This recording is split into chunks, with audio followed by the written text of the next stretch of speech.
बिस्मिल्लाहिर्रहमानिर्रहीम, अस्सलाम वालेकुम। मैं हूं आपका मेज़बान वसी शाह और आप देख रहे हैं ज़बरदस्त। नाज़रीन, ज़बरदस्त में आज हमेशा की तरह अपने शोबे के बहुत ही माहिर लोग जो हैं वो तशरीफ़ लाए हैं और दो मुख्तलिफ़ शोबों से इनका ताल्लुक़ है। एक जो हमारी मेहमान शख्सियत है उनका ताल्लुक़ क्रिकेट से है और वो क्रिकेट एक्सपर्ट हैं और क्रिकेट की एक तारीख़ जो है वो उससे आशना है और डेनिस लिली से लेकर और मैल्कम मार्शल से लेकर कौन सा ऐसा बैनुल-अक़वामी खिलाड़ी है जिनसे इनकी ज़ाती मरासिम न रहे हों, वो भी आज हमारे साथ होंगे। और हमारे साथ सहरिश जावेद साहिबा मौजूद हैं, आप एस्थेटिशियन हैं। सो दोनों मेहमानों से जानने की कोशिश करेंगे कि इनकी स्ट्रगल, इनकी जर्नी, इनकी खुशियाँ जो हैं वो ज़िंदगी में क्या रहीं। Welcome to the show Sehrish साहिबा, बहुत बहुत शुक्रिया आपने वक्त निकाला, आप तशरीफ़ लाई, थैंक यू सो मच। और बहुत बहुत शुक्रिया सैयद अज़र ज़ैदी साहब, आपने वक्त निकाला, आप तशरीफ़ लाए, thank you so much. Thank you so much. और ये बताइए, ये क्रिकेट आपको पता है क्रिकेट की तारीख़ में और जमालियात की तारीख़ में भी इन दोनों का बड़ा इम्तजाज रहा है, ये दोनों लाजिम व मलजूम रहे हैं एक दूसरे के लिए। मैं आप दोनों के सामने ये बात रख रहा हूँ, मैं दोनों को इससे कोई दिलचस्पी नहीं है मुझे लग रहा है। मुझे एक्चुअली सेकंड वर्ड का मतलब नहीं पता। किसका? जमालियात का? हाँ जी। उफ, उर्दू में शो करते हैं। I try to understand कि मैं उर्दू का शायर हूँ। नहीं, मेरी उर्दू बहुत अच्छी है, लेकिन ये वाला वर्ड मैंने सुना होगा, लेकिन बहुत अरसे बाद शायद। आप एस्थेटिशियन हैं जी। एस्थेटिक्स तो आप समझती हैं? हाँ जी। एस्थेटिक्स को उर्दू में जमालियात कहते हैं। बिल्कुल ठीक है। Now it makes sense। तो मैं ये कह रहा था कि क्रिकेट जो है उसका खूबसूरती से, खूबसूरती तो आप समझती होंगी, बड़ा ताल्लुक रहा है हमेशा। इन्होंने शुरू में ही मुझे पकड़ लिया है, ये मैं बिल्कुल सादा लफ्जों में आपसे बोल रहा हूं। आपकी शायरी के साथ डिक्शनरी भी खोली होती थी मुझे याद। बहुत उर्दू सीखी है और इसको देखिए सादा करता हूँ। बेसिकली क्रिकेटर्स और फिल्मी हीरोइनों का बहुत हमेशा चर्चा रहा है, ये तो क्लियर हो गई बात दोनों को। हमारे क्रिकेटर्स में भी कुछ ऐसी शक्लें एकदम से ज़हन में आती हैं जिनको आप इसी एस्थेटिक्स की कैटेगरी में लेकर आ सकते हैं। हाँ, यही तो मैं कहना चाह रहा था। यही तो मैं आपसे सुनना चाह रही थी, तभी तो मैंने आपसे पूछा था। वो जो एक्ट्रेसेस और मॉडल्स और वो सब है, वो तो सेकेंडरी चीज हो जाती है। हाँ, खुद बड़े खूबसूरत रहे। वो एस्थेटिक्स की वजह है कि कोई उनके ऊपर इस तरह से फिदा हुआ। यस। अजहर साहब, क्या वजह रही क्रिकेटर्स पे, क्यों हसीनाएं फिदा रही हैं हमेशा? सर, जब तक तो क्रिकेटर होता है ना, घर से धक्के खा रहा होता है या ग्राउंड के चक्कर काट रहा होता है, जब तक कोई फिदा नहीं होता। वो आप ही मेहनत कर रहा होता है। और ज़्यादातर आपने अगर देखा हो तो गरीब घरों से आके ना प्लेयर बने। मेरी जो इल्म में है, आई एम माशाल्लाह मोर देन 70 और 50 साल मुझे इस फील्ड में हो गए।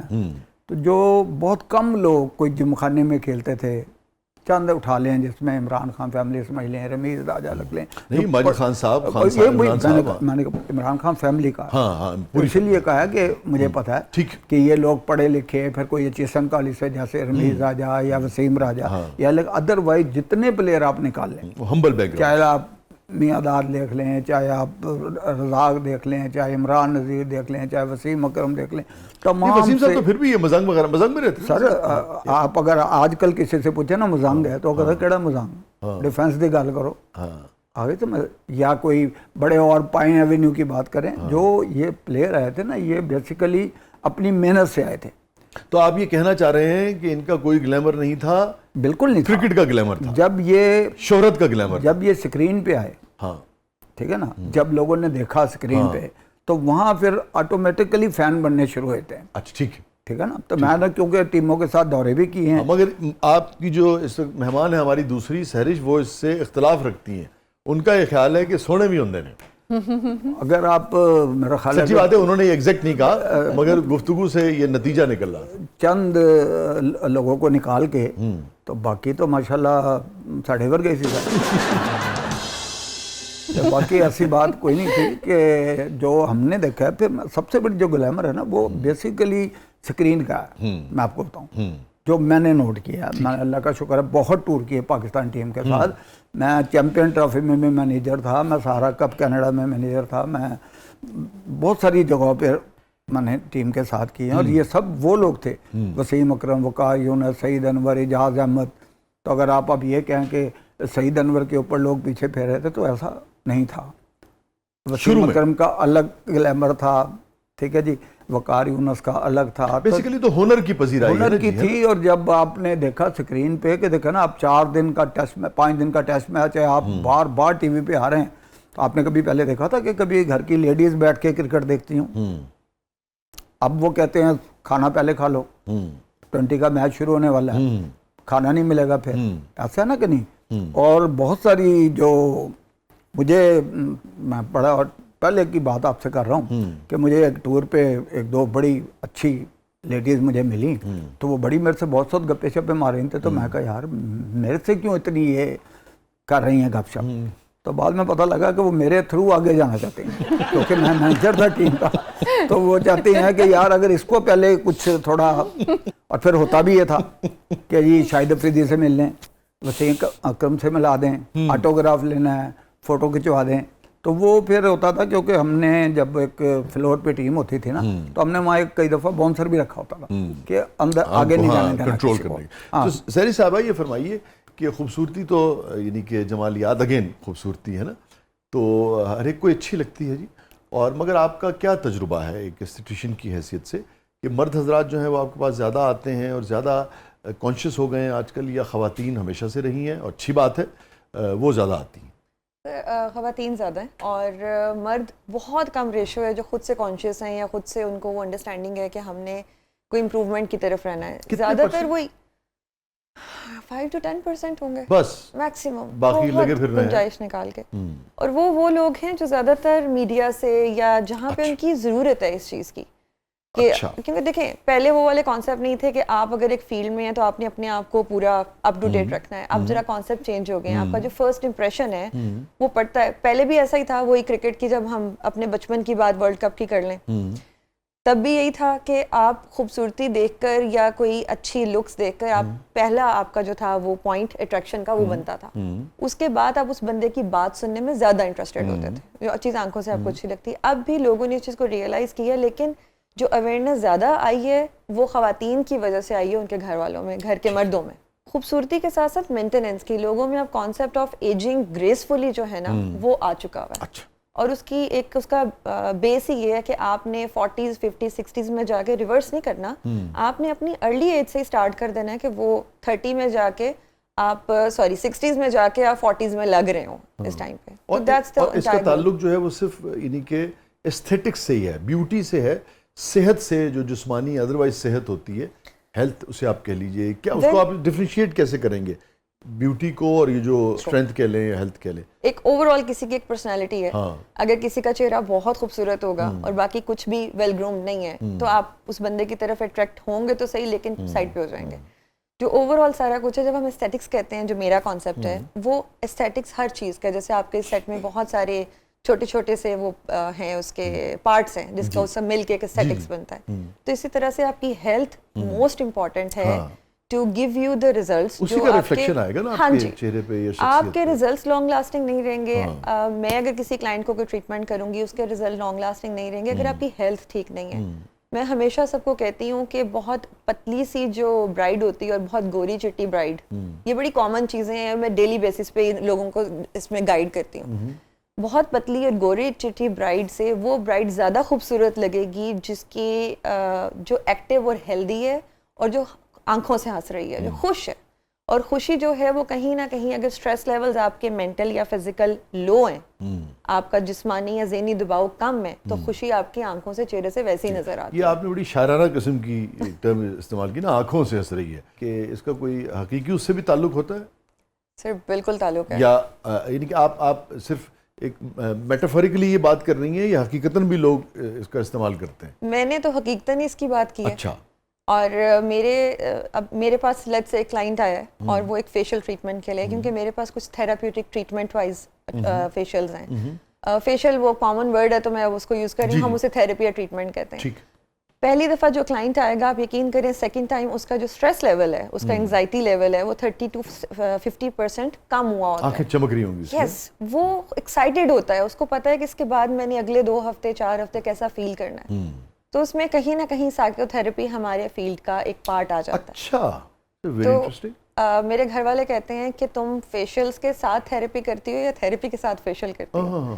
सो पर्सनली अगेन जब मैं हेल्थ की बात करती हूँ तो वो mental health is very important in this. हाँ, ये बड़ी आपने अहम बात की। ये अभी जो आपने टर्मिनोलॉजीज इस्तेमाल की, ये आपका जो प्रोफेशन है, जो डिग्री है आपकी, ये आपके कोर्स का निसाब का हिस्सा होता है, करिकुलम का हिस्सा होता है, या आपने अपने तौर पे इसको डेवलप किया है कि अच्छा जो आए जरा उसको थोड़ा सा नफसियाती तौर पे? क्लिनिकल साइकोलॉजी का भी बैकग्राउंड है। अच्छा। मैंने जब जर्नी की आपने बात की ना, तो बाय नाउ आफ्टर 16-17 इयर्स मैंने सारा कुछ जो सीखा हुआ था वो सब कुछ इकट्ठा करके I built a space around my own experience and knowledge. अच्छा, तो ये आपने अपने तौर पे बिल्ड किया है। अदरवाइज तो आपकी जो डिग्री है एस्थेटिशियन की उसके अंदर ये नहीं होता। नहीं, उसके अंदर पहले नहीं था। अब लेकिन इंटरनेशनली ना ट्रेंड्स बहुत ज्यादा आ चुके हैं। लोग थेराप्यूटिक फेशियल्स, थेराप्यूटिक वेलनेस की तरफ जा रहे हैं। अब वेलनेस स्पास, मेडी स्पास, वो लव वर्डिंग यूज होना शुरू हो गई है, वो इंटरनेशनल ट्रेंड्स आ रहे हैं। तो नहीं, उस टाइम पे इस तरह का पढ़ाया। Very interesting. तो आप फिर क्या करती हैं? लोगों से बात करती हैं, उनकी बात सुनती हैं? सम ऑफ माय क्लाइंट्स, वो उनकी एवरी मंथ अपडेट्स होती हैं। They are excited for their appointment कि they will come and we will have a chit chat. अच्छा। तो मतलब मैं I am always open, anybody wants to come. आप उसने कोई मशवरा लेना है, कोई आपको कुछ ट्रीटमेंट कराने की भी ज़रूरत नहीं है, आपको कुछ डिस्कस करना है अपने ट्रीटमेंट से रिलेटेड, कोई प्लान लेना है, गाइडेंस लेनी है, you can always come to me. हुजूर, बात हो रही थी डेनिस लिली की और वेस्ट इंडियन जो प्लेयर्स थे उनके साथ आपके बड़े मरासिम रहे, को शेयर कीजिए ना बात को, बड़ी दिलचस्प। इंडिया के प्लेयर्स के साथ भी रहे, बल्कि यहाँ तक रहे कि जब उनको रात को टिकट्स मिलते थे तो वो मेरे साथ गाड़ी में बैठ के तो हम उन लोगों को देने जाते थे जो मेरे से मांगते थे टिकट। तो वो कहते गाड़ी में कौन है? तो मैं कहा मार्शल है, हेंज है। कहा यार बच्चे उठा दूं, मिला दूं 11 बजे रात को। तो वो टिकटें उन्हीं की मैं देने जाता था उनको। और मेरे इंडिया के प्लेयर से, कपिल देव से बहुत अच्छे ताल्लुकात थे। ये जो आपका बहुत सारे जितने भी इंडिया के प्लेयर आए थे ना, तकरीबन अजहरुद्दीन जब कप्तान थे तो तकरीबन सारे they used to come to my shop. ये जो मैं अभी जैसे बात कर रहा था ना, अजहरुद्दीन जो इंडियन कैप्टन थे, उन्होंने संगीता बिजलानी से शादी की थी, एक इंडियन एक्ट्रेस थी। तो वो मैं बात कर रहा था ग्लैमर की, क्रिकेट की और जमालियात। तो उन्हीं की मैं बात में आपको कर देता हूँ। कनाडा में थे हम सारा कप पे। तो अजहरुद्दीन मेरे पास आए, कहने लगा यार जैदी साहब एक बात है। मैं कहा बताएं। कहना मेरी वाइफ आई नहीं साथ। मैंने कहा यार आपकी वाइफ तो एक्ट्रेस है। मैं कहा हाँ अब ये वो। तो कह रहा उनकी सहेली हैं, तो उनको आपने मिलाना है। पाकिस्तानी प्लेयर है। तो मैंने तो कह दिया कि मैं तो नहीं किसी के कमरे में लेकर। मैं कहा आप उनको मिलना चाह रही थी मेरे कमरे में संगीता? हाँ सारे, हाँ ये संगीता साहबा की बात हो रही है? हाँ जी, उनकी सहेलियाँ भी थी साथ। अच्छा, उनकी सहेलियाँ भी। तो उन्होंने मुझे कहा कि मैंने कहा चले, मैं फिर एक यंगस्टर को, रजाक साहब उसका जूनियर, रजाक, अब्दुल रजाक, हाँ जूनियर में। अच्छा कि यार आप सबके कमरों में से ना उन्हें कहना यार ठीक ठाक पहन के आए, या ना हो अच्छा आप कच्चे कुच्चे पहने हैं। तो वो फोटो देखें, लोगों को पता होता है कि आपने प्लेयर्स के साथ पिक्चर ड्राइंग रूम में लगानी है। तो आप देखेंगे ना कि आपने निकर पहना हुआ है तो खिलाड़ी को तो आपको पता है कमरों में कैसे रहते हैं। तो मैंने कहा यार, फिर मैंने खुद भी फ़ोन किए कि यार अजहरुद्दीन साहब की वाइफ हैं, तो आप ज़रा कपड़े शपड़े सही पहन के आए। तो मैंने 1 to all सारे उनको फ़ोटोज़ खिंचा दी। तो वो बहुत खुश, उनका ऐसा पॉसिबल है कि आप रात को हमारे साथ खाने पे चलें फिर। तो अजहरुद्दीन को उन्होंने बड़ा शुक्रिया अदा किया। मैं इंडिया भी गया हूँ टूर लेके। मेरा साथ कप्तान थे शाहिद अफरीदी, इमरान नज़ीर, उसके साथ थे हफीज़ थे, बहुत सारे लड़के थे।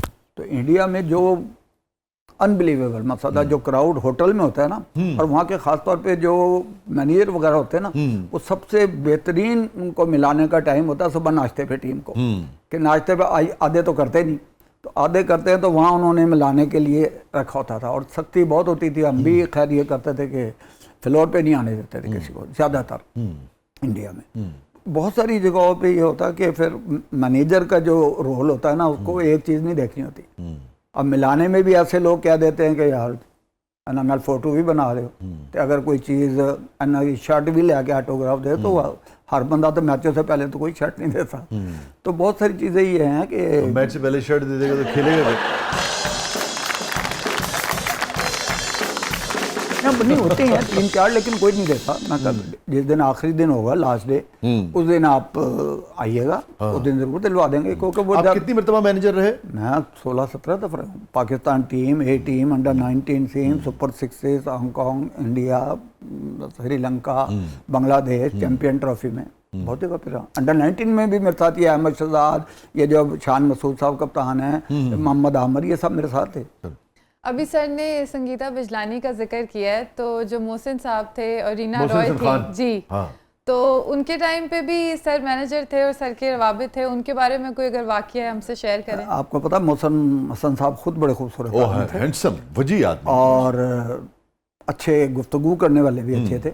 तो वो मेरी शॉप पे आए थे, स्पोर्ट्स शॉप थी मेरी। उसका इफ्तिताह तो डेनिस लिली ने किया था ना? डेनिस लिली, ग्रेग चैपल ने। हाँ, ग्रेग चैपल, हाँ ग्रेग चैपल, डेनिस लिली, उस वक्त इतने बड़े प्लेयर कभी नहीं करते थे। और आपको हैरान होगी, उसको मुल्तान जो रोड थी ना वो वन वे थी, तो पूरी ट्रैफिक रुक गई, पूरी ट्रैफिक रुक गई। तो खैर मैंने एक कोठी के उसमें किया हुआ था इंतजाम चाय पानी का। तो बाद में पुलिस आ गई, उन्होंने कहा जी आप चलें थाने, आपने ट्रैफिक रोकी। और मैं कहा भाई मैंने तो थोड़ी रुका ही है,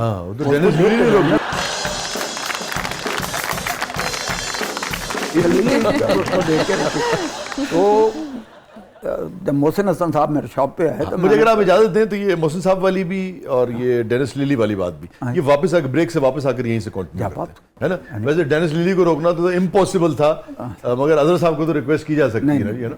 नाज़रीन, स्टे विद अस, कहीं नहीं जाइएगा। बहुत सारी यादों और बातों के साथ हमारे साथ मौजूद हैं सैयद ज़हीर साहब, हमारे साथ मौजूद हैं मारूफ एस्थेटिशियन मोहतरमा सहरी जावेद साहिबा। प्रोग्राम के अगले मरले में आपके लिए बहुत कुछ है, आप देख रहे हैं ज़बरदस्त।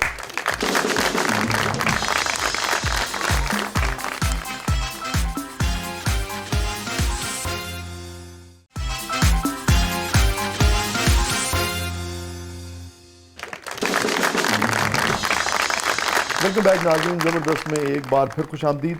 और अजहर साहब बात कर रहे थे ब्रेक पे जाने से पहले, डेनिस लिली के हवाले से कोई बात शेयर करना चाह रहे थे। डेनिस लिली और मोहसिन खान साहब का जिक्र हो रहा था, ग्रेग चैपल का जिक्र हो रहा था, मगर फातिमा कुछ कहना चाह रही हैं? जी, उससे पहले हमारे मेहमानों का पैकेज है, बड़ा प्यारा टीम ने तैयार किया, तो वो देख लेते हैं। हाँ, उसके बाद बढ़ेंगे डेनिस लिली की तरफ। हाँ जी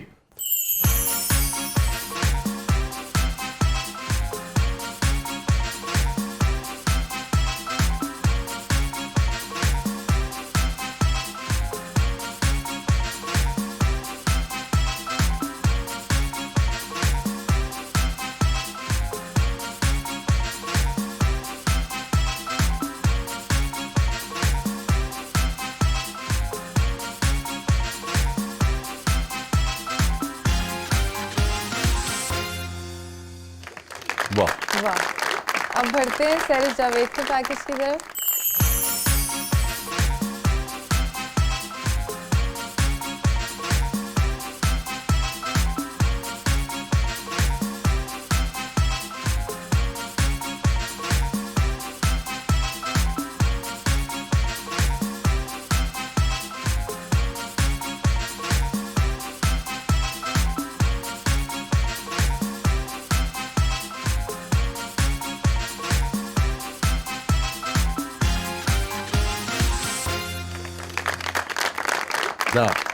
जी अजहर साहब, जिक्र हो रहा था डेनिस लिली का, तो वो सड़क ब्लॉक हो गई तो लाजमत ट्रैफिक रुक गई। और दोनों इकट्ठे थे, डेनिस लिली और जी चैपल के दोनों इकट्ठे थे। तो ट्रैफिक जब रुकी तो लाजमी हर आदमी पूछता कि क्या हुआ यहाँ, क्यों रुकी है? तो उन्होंने कहा जी डेनिस लिली और ग्रेग चैपल आए हैं। तो वो गाड़ी लोग साइड पर खड़ी करके आने शोगर। उस वक्त मुल्तान रोड भी वन वे थी, तो मुझे खुद भी समझ आया, लेकिन उनकी जो चाय पानी का इंतजाम था वो अलग हमने एक कोठी में किया था। तो फिलहाल तो हम वहाँ लेके चले गए, लेकिन अब हमें समझ नहीं आया कि किस तरह खैर लोगों में करे। तो उसमें बल्कि ज़बरदस्त वाक़या है, एक बंदा है आया बड़े सूटेड वूटेड, कहना आप निकलें बाहर यहाँ से। वो मैं कहा पता नहीं ये कोई पुलिस का बंदा है, FIA का बंदा जो मुझे भी निकाल रहा है। मैं कहा यार ये मेरी दुकान है भाई। तो कहना अच्छा चलो तुसी रहो। तो बाद में पता लगा वो भी फोटो खिंचाने था, वो सूटेड वूटेड का ऐसे ही लगा रही थी। डेनिस लिली जो थे वो मैदान में तो बहुत ही खौफनाक और स्लेजिंग भी बहुत किया करते थे। ये सारे ऑस्ट्रेलियन सारे जी आपने मियादाद के साथ उसको देखी होगी। हाँ, बल्ले पकड़ के। हाँ, वो मियादाद साथ, हाँ, वो आप उस वक्त टीम के साथ थे? सदी साथ नहीं था। अच्छा। लेकिन मियादाद साहब से मेरी बड़ी हम इकट्ठे कोच भी रहे हैं, बल्कि वो मेरे दुकान पे भी बैठते रहे, बड़े घरेलू एक ताल्लुक। वो हुआ ये कि वो डेनिस लिली ने टांग मार दी तो मियादाद बल्ला लेके उनके पीछे। मियादाद का एक तरीका कार था कि वो हर वक्त कोशिश करते थे कुछ ना कुछ कह ही जाने का, क्योंकि मेरे साथ वो 2-3 साल कोच भी रहे माशाल्लाह। और आपको पता है कि उससे बड़ा लेजेंड क्रिकेटर, मतलब लोगों ने क्रिकेट की बातें तो बहुत की हैं, लेकिन जितनी क्रिकेट की समझ उस बंदे को थी, खेल की अवेयरनेस वो हर बंदे को नहीं पहुंच सकती। मैं पूछना चाह रहा था कि डेनिस लिली का आम मेल जोल में रवैया जो था वो कैसा था? हाँ, जब वो आ रहे थे मुझे कंफर्म हो गया कि आना है उन्होंने, तो उनको एक दिन पहले रात को किसी ने कहा कि डोंट गो देयर। तो सर ने मुझे तो अजीब से, तो उसने फिर कहा no no no we have to go, we have promise. तो जब मुझे यकीन भी नहीं हो रहा था कि आ जाएंगे, तो जब वो आ गए तो उसके बाद वो हंसी खेलने वाला बंदा था। और कोई मैंने उसमें जो देखा फोटो बेबी खिंचाने में कईयों के गले में हाथ डाल के, जो बड़ा आम जो बड़ा खिलाड़ी होता है ना, वो गले गोले में हाथ नहीं डालने वाला होता, कभी वो मना उतार के रख देते हैं नीचे। ये राग वगैरह शरीफ बच्चे हैं ये कर लेते हैं, बाकी जनरली नहीं करने देते। चैपल का भी यही था कि जितनी देर वो रहे, तो जब मैंने अब देखा कि यार इनको कैसे निकाला जाए, तो गाड़ी वहाँ से निकाल के मैंने बड़े किसी और अंदाज से पिछली तरफ से निकाल के उनको किसी पीछे जाके गाड़ी में बिठा के तो भेजा। लिली टॉल भी बहुत थे ना। देखिए आज तक लोग कई बार कहते हैं कि तेज गेंद कर रहा हो ना, कहता तू बड़ा लिली वे, मतलब आज तक उसका नाम इस अंदाज में चलता है। नो डाउट वो मतलब ये अब दोबारा मार्शल है, ये है एम्ब्रोज हैं, ये लोग अब उस तरह के लोग, ये शुएब अख्तर ने बनाई थी चीज़, ये माननी पड़ेगी। शुएब का एक मेरे साथ वो सारा कप पे भी था, वैसे भी टूर पे थे, और काफ़ी मेरे साथ वो भी शेर शुरा सुना देते थे।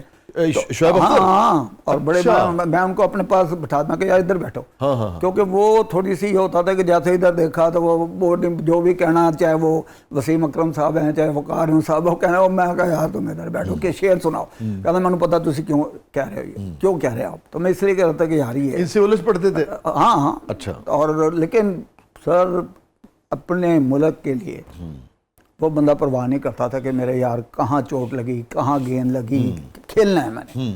और खेलने में जो आपने आप पुराने निकाल लें, जितने प्लेयरों को उन्होंने गेंदें मारी हैं शुएब अख्तर ने, वो मुझे नहीं लगता कि वो याद रखेंगे सारी जिंदगी। तो शुएब को आप एक तो अपना शेर सुन के उनके कंट्रोल करते शेर, और वैसे भी ओ यार तुम बड़े बॉलर हो, तुम क्यों किसी से मैच डालते हो। उनको देखा ना, एक प्रोफेशनल होता है कि कुछ कप्तान थे तो वो कहता है जी आप लास्ट ओवरों में अगर लास्ट बैट्समैन को आपने अच्छा बॉलर लगा दिया, वो 2-3 आउट कर देगा, 2 पहले हैं 5 आउट हो जाएंगे। टेक्निकल स्पीकिंग, उसमें 5 आउट कर गया तो वो कहते थे नहीं यार, ये शायद वसीम और वकार ये चाहते हैं कि हम 5-5 आउट कर रहे हैं, उनके जहन में था। लेकिन पाकिस्तान के लिहाज से वो बंदा ऐसा मौजूद और ऐसा मेहनत करने वाला कि छोटी मोटी चोट को वो समझता ही नहीं था बिल्कुल। और किससे दोस्ती ज्यादा थी इनकी शुएब साहब? सर जी जिसकी वो इज्जत करता था ना। अच्छा। मैं अभी कराची में बहुत रश था, तो मैंने देखा तो शुएब अख्तर साहब आए, ओ क्या हाल है जी भाई साहब, कहना मैं तुम्हें पता क्यों मिलना है, तुसी जैनवन आदमी।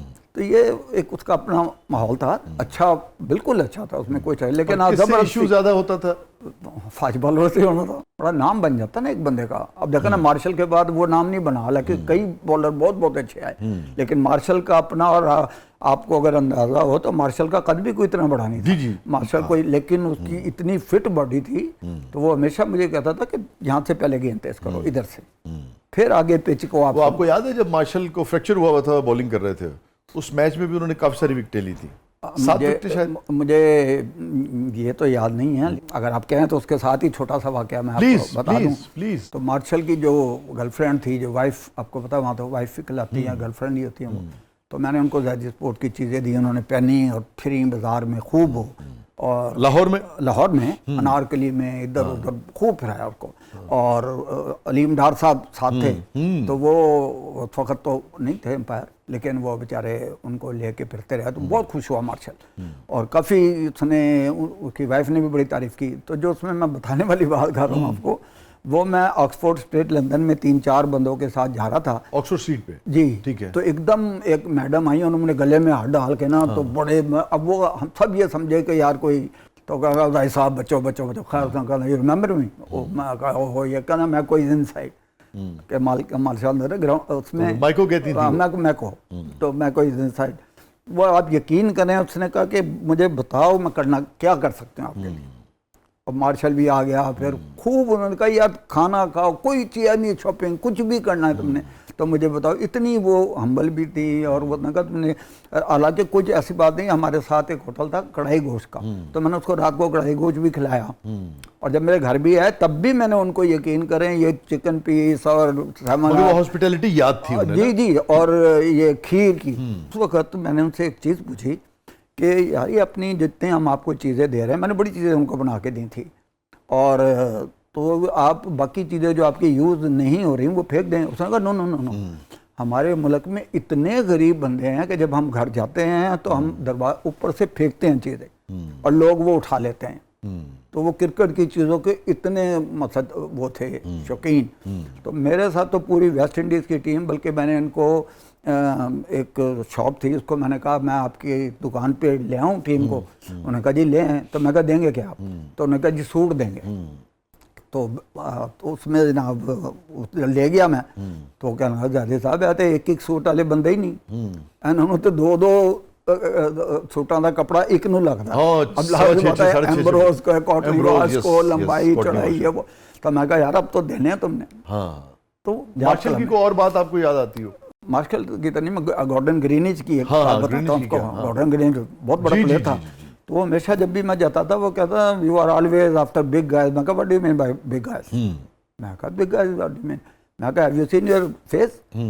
You are look like every time angry face. बिल्कुल इसका आपको वो फोटो नहीं खिंचाता था, क्योंकि मुझे भावलपुर में 3 डे मैच हो रहा था। तो वो एक साहब ने कहा कि टीम के एक लड़के ने कहा कि I want one picture with you, जो ऑपोजिट टीम का बंदा था, मैं नाम नहीं ले रहा। तो उसने कहा नो नो नो। मैं कहा ये क्या प्लेयर है यार, टीम के लड़कों के साथ तो फोटो खिंचा ही लेते हैं। तो कहा व्हाट डू यू वांट? मैं कहा in Pakistan people like hugs, laughing and you know. तो कहना okay you are giving us dinner? मैं कहा यस। कहना यू हैव अ फोटोग्राफर? मैं कहा यस। कहना कॉल हिम। उस पर बड़ा वेस्ट इंडीज ने पूरी पहनी हुई थी और उसको बुलाया। उसने मेरे गले में हाथ डाला, हंसा। उसने कहा तू ऐसी पिक्चर कहीं दिखाएगा ना, I will give you $1000। That was the day कि उसके बाद उसके बाद वो मेरी शॉप पे आए इंडिया से। उसने कहा I have changed my mind now, I understand कि तेरे साथ मार्शल क्यों खुश था, तेरे साथ हेंस क्यों खुश था, तेरे साथ डी जॉन क्यों खुश था, एम्ब्रोज क्यों खुश था। सर जी उस वक्त इतने वाकयात होते थे कि पैटरसन का नाम सुना होगा आपने? पैट्रिक पैटरसन का। तो उसने मुझे कहा कि मेरा शूज फट गया और कल मेरा मैच है, तो मैं खेल नहीं सकता अगर ये मेरा बूट। तो सबने कहा कि मियां दाद ने मेरा तारुफ कराया था दैट स्टे। तो मैं रात को लेके चला गया, जो पाकिस्तान में एक लाहौर में बुलाने वाले थे, मैं उनके घर रात को गया 12 बजे, लॉक किया। मैंने कहा सर जी 1000 रुपया काम था, 100 रुपये का भी नहीं था। तो 1000 रुपया देकर उनका ये दुकान खोलो तो क्या करो जादी साहब। अब उनके बूट भी आपको पता 9 वाले क्यों नहीं होती थी, इतने 15-15 नंबर बूट थे, 14-14 नंबर। तो मैंने उसको ठीक करा लिया। ठीक करा के मैं ले गया। मैं जाके गया ना, मैं कहा mister Patrick very sorry, no no, रोने वाला एक किस्म का हो गया। खैर मैंने फिर दिखाया तो आप सोच नहीं सकते, पूरा बैग ले आया अपना उठा के। Can anything you want from the bag. लारे का भी एक इंसिडेंट है। लारे ने मुझे एक ऑर्डर दे दिया, कहना तू शर्टें छोटे मेरी बना दो। तो मैंने उसकी बना दी शर्ट। मुझे अगर आप इजाजत दें मैं जरा सहरिश को भी इंक्लूड करूं गुफ्तगू में, और फिर हम लारा पे भी बात करते हैं, ब्रायन लारा पे, और मैं फिर विविन रिचर्ड्स पे भी मैं चाहूंगा कि जरूर है। इतना अजीम खिलाड़ी, इतना अजीम प्लेयर है ना। तो सहरिश ये बताइए कि आप इस शोबे में कैसे आई, एक और जो बच्चियां अब आ रही हैं उनको आप क्या सजेस्ट करेंगी कि ये शोबा कैसा है, यानी कि प्रोफेशन कैसा है इसमें बच्चियों के लिए ख़ास तौर पर? सर मैं प्रोफेशन इज़ रियली गुड, बहुत अच्छा है। और लड़कियों के लिए ख़ास तौर पे, क्योंकि जितना भी कोशिश कर लें ये ख़वातीन ओरिएंटेड, ख़वातीन लेड बिजनेसेस के बेस के ऊपर ये ज़्यादा रहना है। इसमें परसेंटेज कह लें कि आप 90 to 95% रहेगी। तो एक खातून बेस्ड बिजनेस होगा तो वो आपको एक बेहतर और ज़्यादा सूटेबल एनवायरनमेंट प्रोवाइड कर सकती हैं। उसकी ज़रा फिर डिटेल्स हमारे माहौल में तो और ज़्यादा फिर आसानी हो जाती है। अब वो कोई भी बिजनेस हो, एक तो इसमें ये वाला प्लस पॉइंट है। दूसरा मेरा उनको मशवरा ये होगा कि एजुकेशन के ऊपर फोकस करें और फिर ट्राई टू चैलेंज योरसेल्फ। एक जगह पे स्टे ना करें, ये ना करें कि जैसे आपको 1 2 3 सिखा दिया, कुछ स्टेप सिखा दिए किसी चीज़ के, आप वही कर रहे हैं, वरना आप ग्रो नहीं करेंगे। You will always be working, किसी के अंडर काम करते रहेंगे और आप इम्प्रूव नहीं करेंगे। और मैं ऐसे आई कि मुझे हमेशा से फाइन आर्टिस्ट बनने का शौक था और I am the first born. मेरे फादर जो हैं वो डर्माटोलॉजिस्ट हैं, तो बस डॉक्टर ही बनना था। और लड़कियों ने सिर्फ उस टाइम पे, याद से 20 22 25 साल पुरानी बात है, डॉक्टर बनना होता था। मैंने जाना था फाइन आर्ट में, उन्होंने मुझे बनाना था डॉक्टर। ना उनकी ख्वाहिश पूरी हुई ना मेरी। मुझे कहते थे कि फाइन आर्ट कर लिया तो घर वाले कहते थे कि ट्रक आर्ट करोगी, ट्रकों के पीछे आर्ट करोगी। आपको पेंटिंग का शौक था? मुझे पेंटिंग का, लेकिन मुझे स्केचिंग का बहुत शौक था। अच्छा। 11 12 13 साल की उम्र में आपको पता नहीं होता कि आगे फाइन आर्ट में क्या होता है। आपने एक वर्ड सुना होता है, आपने आर्टिस्ट है ना, फिर तो हाँ उसकी फिर फैशन डिज़ाइनिंग का शौक आया, बीच में वो काम किया भी है मैंने। लेकिन 2009 में अपॉर्चुनिटी मुझे ऐसी मिली कि मैंने कॉस्मेटोलॉजी के मुख्तलिफ कोर्सेज, वर्कशॉप्स, डिप्लोमास वो लेने शुरू कर दिए कॉस्मेटोलॉजी बेस्ड। उसमें आ गया डर्माटोलॉजी साथ, क्योंकि मैंने जो कॉस्मेटोलॉजी की बड़ी बेसिक सी चीज़ें यहाँ पे हो रही होती हैं, फेशियल, मैनीक्योर, पेडिक्योर, वो मैंने यहाँ से नहीं किए, वो मैंने लंदन के यूनिवर्सिटी उसमें नफ्सियात शामिल कर दी। उस टाइम तक नफ्सियात शामिल करने का मूड नहीं था, क्योंकि उलझन बहुत होती थी, क्योंकि वो सीरियस लगता था। डर्माटोलॉजी की भी उलझन इसलिए थी कि डॉक्टर नहीं बनना, क्योंकि वो सीरियस लगता था। मैंने अपने फादर को बहुत पढ़ते हुए देखा है, बहुत ज़्यादा। और जब उनकी कोई क्वालिफिकेशन या कोई, वो हर वक्त पढ़ते रहते थे, वो मैं देखती थी तो मुझे इतनी इरिटेशन होती थी कि इनकी लाइफ में फ़नी नहीं है। और इतना रैपिड चेंज डेवलपमेंट्स हो रही है ना, तो आपको अपने आप को अपग्रेड भी रखना है, आपको रेलेवेंट भी रखना है, ये जरूरी भी तो है ना। हम उनके क्लिनिक में, मतलब मैं कहती हूँ कि मैं पैदा हुई हूँ डर्माटोलॉजी में, एस्थेटिक्स में वो चीज़ बाद में आई है। उस टाइम पे सिर्फ स्किन केयर की हद तक एस्थेटिक्स हुआ करती थी, इससे ज़्यादा नहीं। और स्किन केयर को लोग बहुत बुरा समझते हैं, स्पेशली किसी मर्द को अगर आप कहते हैं ना सन ब्लॉक लगाएं, अभी भी बहुत से मर्द जो हैं उसको बुरा समझते हैं। 2019 में मेरी सिस्टर ने यहाँ पे अपना क्लिनिक स्टार्ट किया अपना खुद से। She is a dermatologist. अच्छा। वो सेकंड बॉर्न है। वो उनका इरादा, जो वालिद साहब का था इरादा, वो उसमें ख्वाब उनका पूरा हो गया। वो मैंने बैक एंड फोर्थ ज्वाइन कर लिया हुआ था, क्योंकि पहले मैं पार्ट टाइम कर रही थी, हमेशा मैं एस्थेटिक्स से ही रिलेटेड रही हूँ। अब 2020 में मैंने फुल टाइम जो था वो ये एस्थेटिक प्रैक्टिस स्टार्ट कर दी थी। ये बताइए, अभी आपने साइकोथेरेपी की आपने अपनी बात की थी, उसमें साइको एनालिसिस तो खुद ही हो जाता है ना, पता लग ही जाता है वो at the time of consultation ठीक है, वो एक खास प्रोसीजर के तहत ना सही, मगर एक एनालाइज तो कर रहा होता है ना आदमी जब कोई दूसरा बात कर रहा होता है। तो कभी ऐसा हुआ कि इसी प्रोसीजर के दौरान आप गुफ्तगू भी कर रही हैं और कोई जो आपका क्लाइंट है वो बिल्कुल ही जज्बाती मोमेंट में या जज्बाती बात शेयर करते ब्रेक हो गया, बहुत तो ज़्यादा फिर आप कैसे हैंडल करती हैं उसे? बहुत ज़्यादा होता है। और आप जब बहुत ज़्यादा होता है, बहुत ज़्यादा तो होता है, कैसे वेरी हैंडल कॉमन। करती हैं? पहले सेशन में बहुत ज़्यादा कॉमन है। सर हैंडल इस तरह से कि आप जब काम कर रहे हैं क्लाइंट के साथ, क्योंकि ज़्यादातर मेरे काम ऐसे हैं कि मेरा बहुत ज़्यादा फोकस होता है उस वक्त क्लाइंट के ऊपर, तो आपको आइडिया होना शुरू हो जाता है कि क्लाइंट अब बातें करते करे उस तरफ जा रहा है, या एट टाइम्स अब एक थेराप्यूटिक हमारा फेशियल है और वो मैंने ही डिज़ाइन किया, फेशियल ही खराब हो जाएगा सारा। वो मैंने डिज़ाइन किया। उसका पर्पस ये है, वो बेसिकली एंटी एजिंग के लिए, फेस स्कल्पटिंग के लिए यूज़ होता है। उसमें ड्रेनेज है, लेकिन वो आपका बैलेंस अलाइन करता है। वो बैलेंस सिर्फ फिजिकल बैलेंस नहीं है, वो आपके सोचने का, आपके फील करने का, और वो टेंशन रिलीज करता है। अब चेहरे में 40+ मसल्स हैं इस टाइम पे। आप जब उन मसल से टेंशन रिलीज करते हैं और वो आप क्लाइंट को आखिर में सिर्फ बताते हैं ना कि नाउ इट्स डन, खत्म हो गया आपका ट्रीटमेंट, तो रो पड़ता है, और वो रो पड़ते हैं। और बाज़ दफ़ा उनसे कंट्रोल नहीं होता, या वो, मैंने एक ऐसी सेफ स्पेस क्रिएट की हुई है कि वो क्लाइंट अकेला वहाँ मौजूद होता है, वहाँ कोई असिस्टेंट नहीं होता, दूसरे किसी क्लाइंट को आवाज़ नहीं जाएगी, क्योंकि मुझे पता है कि मैंने एक ऐसी जगह बनाई है, लोग यहाँ आके ओपन अप होंगे ही होंगे।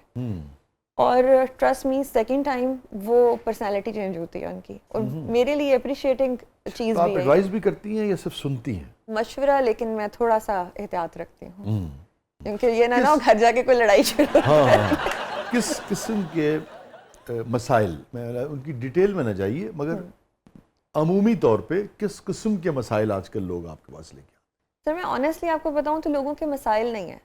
मेरे पास जो क्लाइंट आ रहा है ना, वो अपनी किसी बेसिक नेसेसिटी के लिए नहीं आ रहा, वो एक लग्जरी एक्सपीरियंस के लिए या इम्प्रूवमेंट के लिए आ रहा है, अपने आप को ग्रूम करने के लिए। मैं नफ्सियाती हवाले से, मैं नफ्सियाती साइड पे आ रही हूँ। अब इसके अंदर उनके वो मसले नहीं है, लेकिन जिन मसलों से वो हो के गुजरे हैं वो बिल्डअप हुआ हुआ सब कुछ।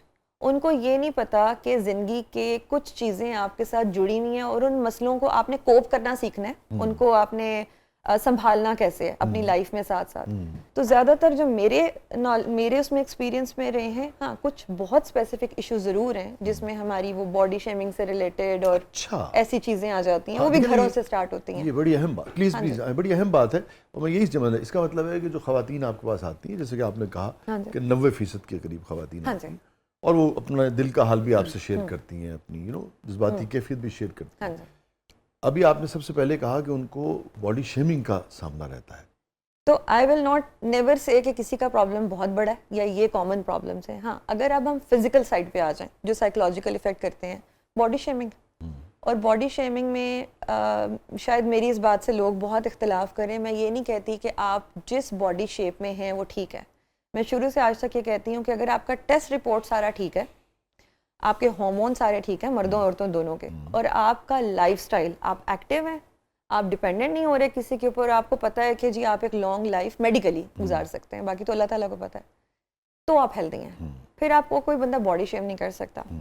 लेकिन वजन के ऊपर, चाहे वो कम है या ज़्यादा है, रंग के ऊपर, एक ही घर के अंदर, ये बहुत बड़े इश्यूज हैं। और अक्सर लोग सिर्फ इतना हिस्सा इसीलिए करा रहे होते हैं जिसके लिए कुछ ऐसे केमिकल्स यूज़ होते हैं जो फिर सारी ज़िंदगी के लिए आपकी स्किन तबाह कर देते हैं, हार्मोन्स पे इफेक्ट कर देते हैं, फर्टिलिटी खराब कर देते हैं खवातीन। अच्छा, तो ये चीजें जो स्किन पे आप अप्लाई करते हैं उसका ताल्लुक यहाँ तक होता है। मरकरी का ताल्लुक आपकी वो फर्टिलिटी को खराब करता है। खवातीन में मिसकैरेजेस का जो है उसके अंदर स्टडीज हैं बाकायदा कि वो मिसकैरेजेस कॉज करता है। अच्छा, तो ये जो फेयरनेस क्रीम्स हैं उनमें मरकरी मैंने भी सुना है बहुत ज्यादा ऐड होती है। बड़े स्किन कैंसर बहुत अच्छे, बड़े जल्दी रिजल्ट देते हैं। 1 महीने के एप्लीकेशन के बाद अगले 5 से 10 साल के लिए आपका स्किन का बैरियर खराब, साइकोलॉजिकल इफेक्ट अलग आता है, आपकी उम्मीद भी टूटती है, आपका टाइम भी बर्बाद होता है, और फिर आपकी कंडीशन पहले से वर्स्ट हो जाती है। लेकिन कहीं ना कहीं ये घरों से स्टार्ट होता है। जी, बात हो रही थी विविन रिचर्ड की। जी, विविन रिचर्ड असल में मैं उनको जब मिलने गया तो यही लेके गए थे मुझे, डेस्मोनिन, ड्यू जॉन, ये वो, कि ये खाना खा रहे हैं तो we have to go there, ये वो।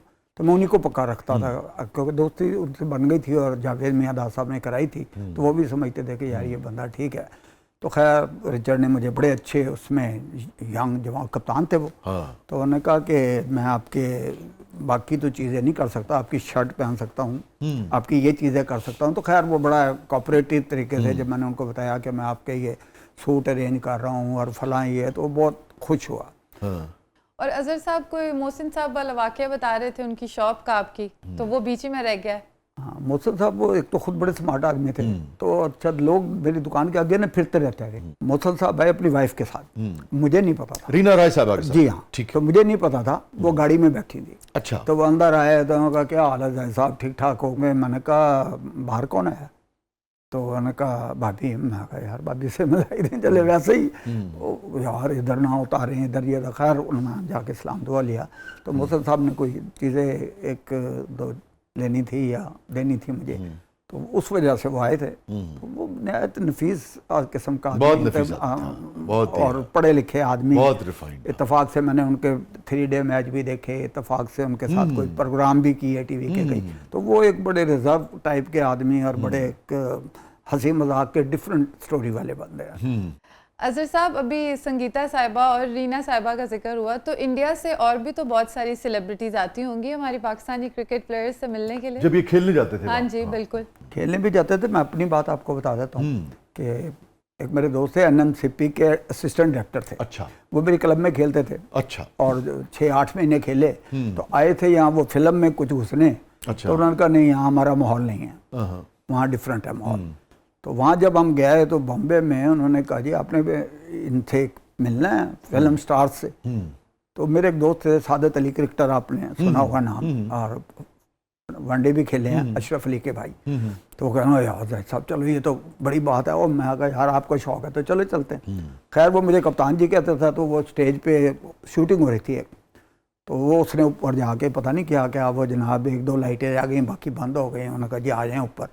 तो वो राजेश खन्ना, नीतो सिंह, अमजद साहब, अमजद खान, डैनी, जो उस वक्त के थे वहाँ बड़े, वो सारे बड़े। उन्होंने कहा ये तो रोज़ का काम है हमारा, शूटिंग वगैरह। नहीं आप इसके कप्तान हैं, आप हमारे भी कप्तान हैं, तो आप चाय पियेंगे, फलां पियेंगे। तो मैंने देखा कि यार ये नीतो सिंह वगैरह को पढ़े लिखे जैसा कहता ना, माँ मान ली। और ये एक और अंदाज था उनका। अच्छा। क्योंकि कुछ यहाँ भी हमने फिल्म स्टारों को देखा, मैं ये नहीं कहता कि सब ये ऐसे हैं, लेकिन कुछ थोड़ा सा उनका एक एटीट्यूड ऐसा था, या उस लड़के की वजह से था, मुझे तो नहीं जानते थे कि राजेश खन्ना ने मेरे गले में हाथ डाल के तो फोटो खिंचाई, गाना शुरू कर दिया होगा राजेश खन्ना। सारे मकानों में तो वो अपना ही ये तो मेरे सपनों की रानी कब आएगी।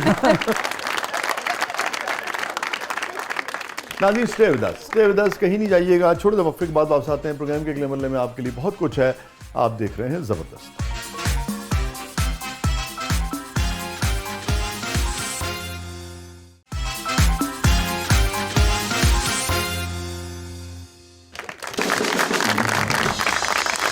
वेलकम बैक नाज़रीन, ज़बरदस्त में एक बार फिर खुशामदीद। हमारा सेगमेंट है, इसका नाम है कैथारसिस।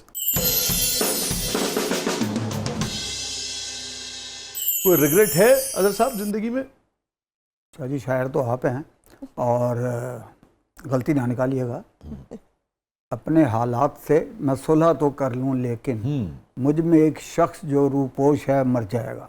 वाह। हैप्पीएस्ट मोमेंट आपकी जिंदगी? एक नहीं है, अक्सर कुछ ना कुछ फीलिंग आती है। उसमें से मगर एक का अगर इंतखाब करना हो कि हाँ, जितना उस दिन भाई सहरिश खुश थी उतना मैं कभी खुश नहीं रही। When I had a setup of my own, मेरा अपना, जिस टाइम पे ये मैंने नया सेटअप जब स्टार्ट सेटअप आपने अपना यस, ओके, ये मेरा अपना था। हैप्पीएस्ट मोमेंट पाकिस्तान का स्टार जिस दिन लगा, जिस दिन लगा, दैट वाज द डे। और पहली मर्तबा जब, फर्स्ट टाइम, और वो क्या सन था, क्या वक्त? 98। सबसे गमगीन लम्हा? शाह साहब, माँ बाप बहन भाइयों के जाने से तो और गमगीन लम्हा होता नहीं, लेकिन मेरी ज़ात में है कि जब मैं एक गाड़ी में जा रहा था तो पीछे मेरे कुछ लोग लगे, तो मैंने कहा यार ये क्या चक्कर है, कि हॉर्न देते रहे। खैर रोक लिया उन्होंने, और उसके बाद वो स्टेन गन वाले लोग निकाला है। अच्छा। और उनका जी आप गाड़ी साइड पे करें और बैठ जाएं इसमें। ओह, ये कब की बात तो है? मैं, ये 2000 की बात है। तो मैं तो बड़ा परेशान था, मुझे ये भी नहीं समझ थी ये कौन है हाँ और क्यों इन्होंने ये मुझे ले जा रहे हैं। हाँ। तो वो डेट वाज द डे। और कहाँ का वाक़या है? ये अल्लामा इकबाल टाउन का, मेरे घर के नज़दीक। और उस वक्त आप पाकिस्तान टीम के मैनेजर थे? नहीं, उस वक्त मैं बोर्ड था, इसमें बोर्ड में था। ठीक बोर्ड में। है, ठीक है। तो मुझे नहीं समझ आ रही थी कि क्यों। हाँ। और मैंने उनसे पूछा भी, तो उन्होंने कहा जी आप बेसिक बैठ जाएं गाड़ी में बस। तो उसके बाद उन्होंने मेरे ऊपर वो चढ़ा दिया, तो मैं तो परेशान हो नकाब चढ़ा गया। दिया? हाँ, तो मैं तो डेट वाज द डे कि मुझे समझ ही नहीं आ रही थी कि यार क्यों। और कितने लोग थे? उसमें 2 पीछे थे और 2 आगे थे, और बीच में उन्होंने मुझे बिठाया। अच्छा। और मेरे मोबाइल को मैंने बंद किया, और उस दिन मेरे भाई साहब का 10वां भी था, फौत हो गए थे वो। तो बड़ा मैंने उनसे कहा कि यार, तो वो दिन था कि मुझे खुद नहीं समझ आई कि यार कोई किया होता है ना इंसान को। मैंने आपको पहले भी ये शेर सुनाया कि ज़मीर का आदमी को पता होता है कि यार मैंने क्या किया। फरिश्ते तो बाद में लिखते हैं, पहले तो आपको पता होता है आपने क्या किया होगा। तो मुझे कोई चीज़ थी क्यों लिया, तो और मैं समझना भी यही चाह रहा था कि यार ये क्यों मुझे लेके जा रहे हैं। तो उन्होंने कहा जी चुप करके बैठ जाए, बस बैठे रहे। तो बाद में पता लगा जी ये कोई इंक्वायरी है क्रिकेट की, फलां की। तो बहरहाल वो 6-7 दिन बाद जान छूटी। तो वो मेरा ख्याल है कि आज तक नहीं भूलता कभी कि क्यों, भाई। अच्छा। हाँ जी। और ये कौन सी इंक्वायरी चल रही थी?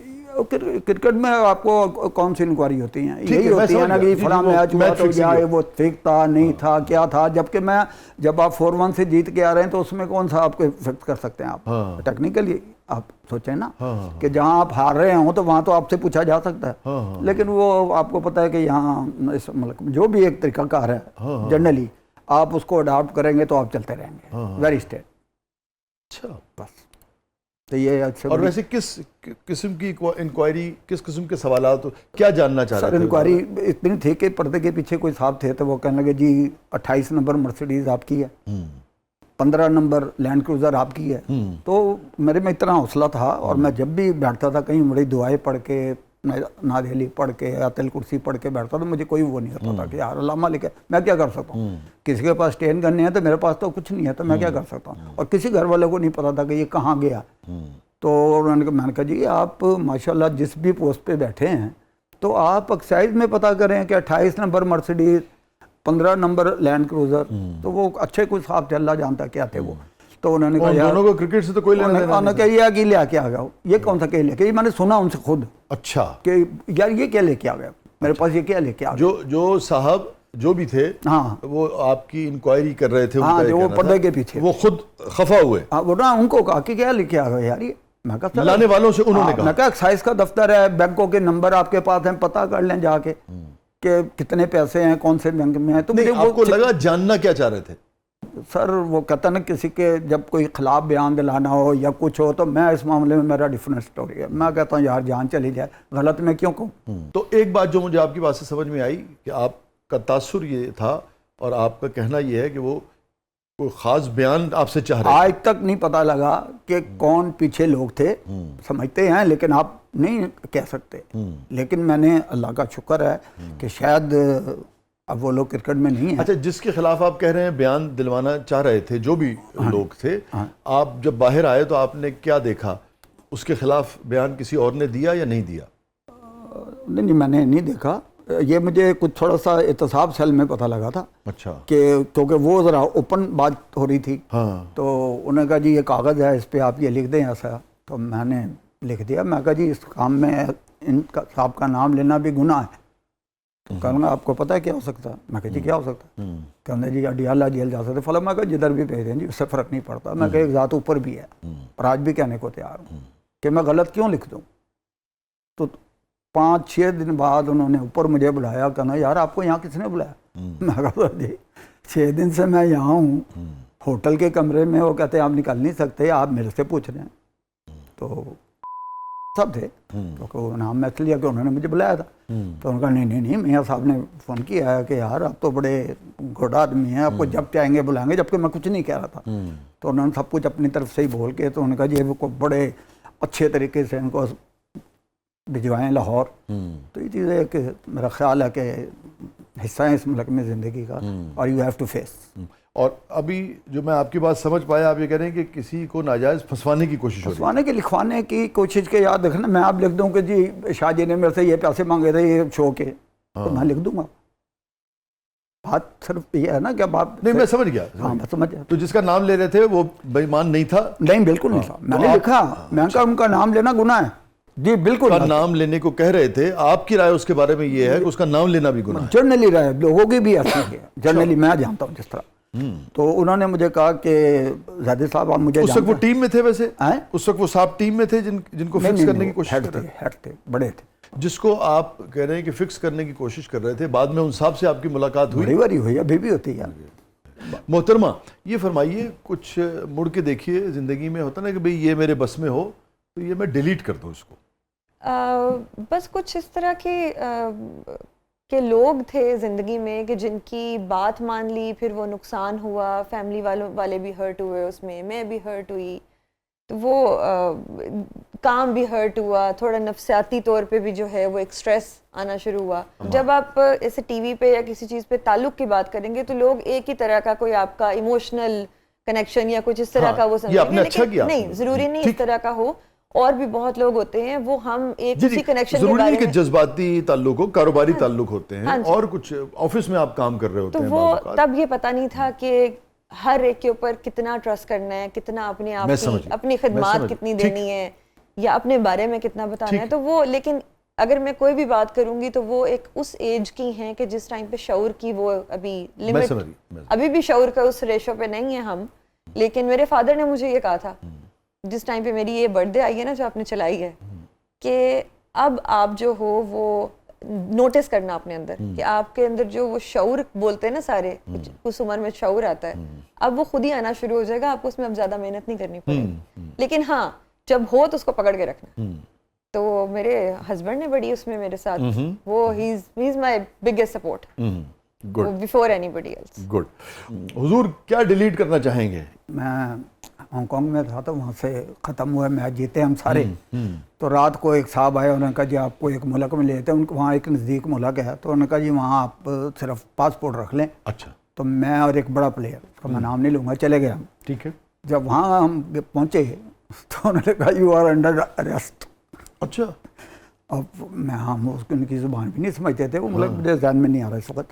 तो मैंने कहा यार ये क्या है, वो जो था बंदा साथ, मैं कहा तू अपनी ज़ुबान में पूछो कि क्या है, वो ज़ुबान भी नहीं समझ। और उस मुल्क क्या गए थे आप? फन वन करने गए थे? वैसे ही रात को, क्योंकि मैच जीत गए थे, तो अगले दिन थी फ्लाइट रात को। तो मैंने कहा चलो, वो कहते जी तुम उत्थे रात को खाना खिलावांगे, तुम फिरावांगे उत्थे, तो जरूरत नहीं, पासपोर्ट ले। वो कहते यू आर अंडर अरेस्ट। समझ ही ना आए कि ना जुबान ना जान पहचान। मैं कहा भाईजान तुहाडा मेरा नाम कि मैनेजर ते आए बंदे जनाब थे। और दूसरा प्लेयर बड़ा प्लेयर था? बड़ा प्लेयर था। अच्छा। तो समझ ना आए कि क्या करें। अच्छा। तो वो उसको मैंने कहा यार कोई क्या यहाँ किस तरीके से जान छूटेगी। हाँ। तो खैर एकदम जहन में आया, तो कह रहा है जी वो कह रहा है कि आप वो नहीं लेके आए रिटर्न टिकट। अच्छा। वो मैं कहा यार कल की फ्लाइट है, वो उनको बता नेट पे जाओ, वहाँ जो रखा होता है उस पर पता लग जाएगा। तो उसने कहा नहीं जी हम वापस आपको वहाँ लेके जाएंगे, वहाँ से कंफर्म करेंगे। तो वो हमें फिर पुलिस छोड़ने आई बाकायदा। वहाँ उन्होंने देखा, चेक किया कि वाकई कल की इनकी फ्लाइट है। तो तब हमने वो मुल्क या शहर देखना तो छोड़े, वो वापस हम आए, वो फिर जाता नहीं कि उन्होंने वो उसको कहा जी आपको हमने डिपोर्ट कर दिया। अब मैं अच्छा, यार इस मुल्क में ही भागना है, सारे दुनिया के मुल्क देख लिए, तो अभी ऐसे जाना और कोई नहीं था। मुझे अंदाजा ये हुआ कि उसका काफी असर है आपके जहन पे उस वाक़े का। नहीं, मुझे सबसे बड़ा ये होता कि यार पूरे मुल्क कोई मुल्क नहीं छोड़ा, डिपोर्ट केड़े मुल्क तो हो रहे हैं। हर बंदा क्या कहे यार इधर में रहने रुकना था। सोचें कि यार कहाँ आप फंसे आके। तो मैं कहा शुक्र करो उन्होंने अंदर नहीं करता, अगर अंदर करते तो टीम सारी सोचती साढ़ा मैनेजर तो है प्लेयर गया कि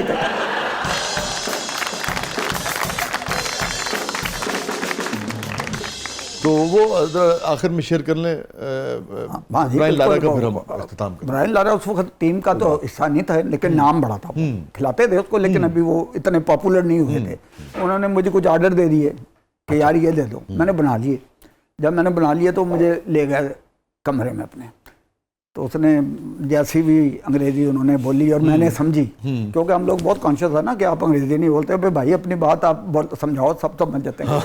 तो वहाँ भी तो ले लेते हैं ना, दिस वहाँ टाइप वहाँ, तो ये वो कोई नहीं, मैं कभी परवाह नहीं की होगी यार। हाँ। तो उसने मुझे कहा कि मेरे लिए प्रॉब्लम है कि मैं तुझे ना पेमेंट नहीं कर सकता, कि वो सारी रात फ़ोन करते थे अपनी गर्लफ्रेंड को।